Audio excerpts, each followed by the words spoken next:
The glass shattered against the hardwood floor, a scream of crystal that echoed through the silent house.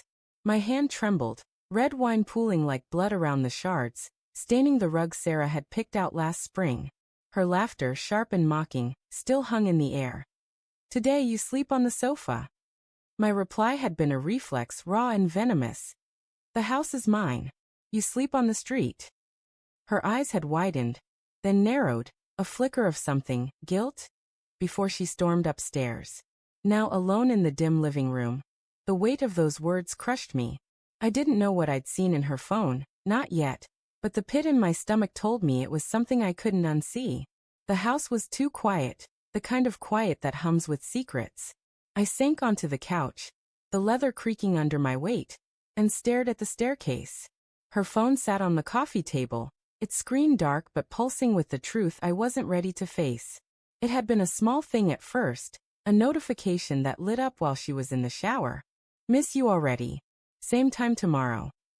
The name was just Jay, no contact photo, no context. My heart had stuttered, but I'd laughed it off. A friend.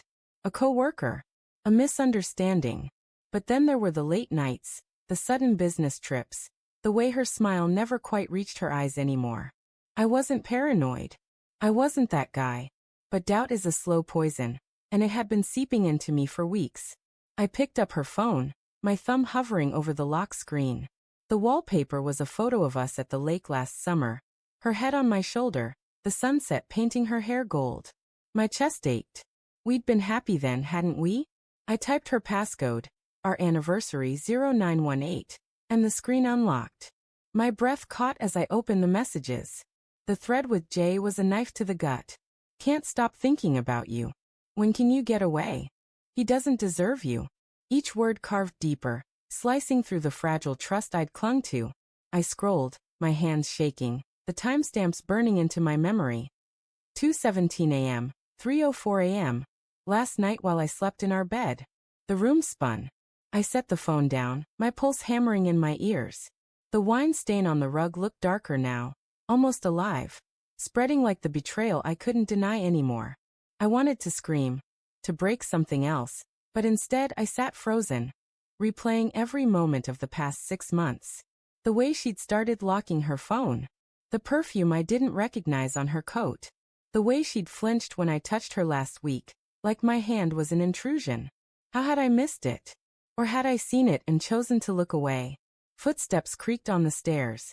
I snapped the phone shut and shoved it back onto the table, my heart racing like a cornered animal's. Sarah appeared, her hair damp, wearing the oversized sweater I'd bought her years ago. She looked small, vulnerable, but her eyes were guarded, calculating. "You're still up," she said, her voice flat, like she was testing the waters.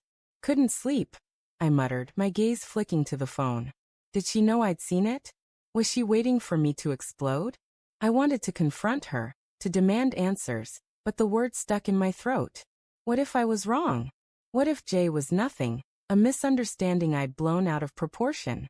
But the messages were seared into my mind, undeniable. She crossed the room, her bare feet silent on the rug, and sat on the armrest of the couch, just out of reach. "We need to talk," she said, her voice softer now, but it carried an edge, like a blade wrapped in silk. My stomach twisted. This was it. The moment the truth would spill out, raw and ugly. "About what?" I asked, my tone sharper than I intended.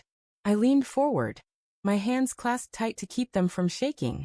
The air between us crackled with tension, the kind that makes your skin prickle. She hesitated, her fingers twisting the hem of her sweater. I've been thinking," she started, her eyes darting to the floor. "Things haven't been right between us. You know that." I laughed, a bitter, hollow sound. "Haven't been right? That's what you're going with." My voice rose, and I hated how it trembled. "What's his name, Sarah? Who's Jay?" Her face paled, her lips parting in a silent gasp. For a moment, I thought she'd deny it, spin some lie to patch the gaping wound between us. But then her shoulders slumped, and she looked at me, really looked at me, for the first time in months. "You went through my phone," she said, not a question. "You left it out." I shot back, standing now, the room too small to contain my anger. "You think I wouldn't notice? The late nights, the secrets, The way you look at me like I'm a stranger. My voice cracked, and I hated that too. Who is he? She stood, her hands raised like she could calm me, like I was a wild animal. It's not what you think, she said, but her voice wavered, betraying her. Jay, he's just someone I work with. We got close, but it's not. Don't lie to me. I shouted, the words tearing out of me. The wine glass shards glinted in the lamplight, a reminder of how fragile everything was. I saw the messages, Sarah. Miss you already. He doesn't deserve you. What am I supposed to think? Her eyes filled with tears, but I couldn't tell if they were real or a performance. I didn't mean for it to happen, she whispered, her voice breaking. I was lonely, okay? You were always working, always distracted. I felt like I was disappearing. Her words hit like a punch, stealing my breath. Lonely? I'd been killing myself to provide for us, to keep this house, this life together.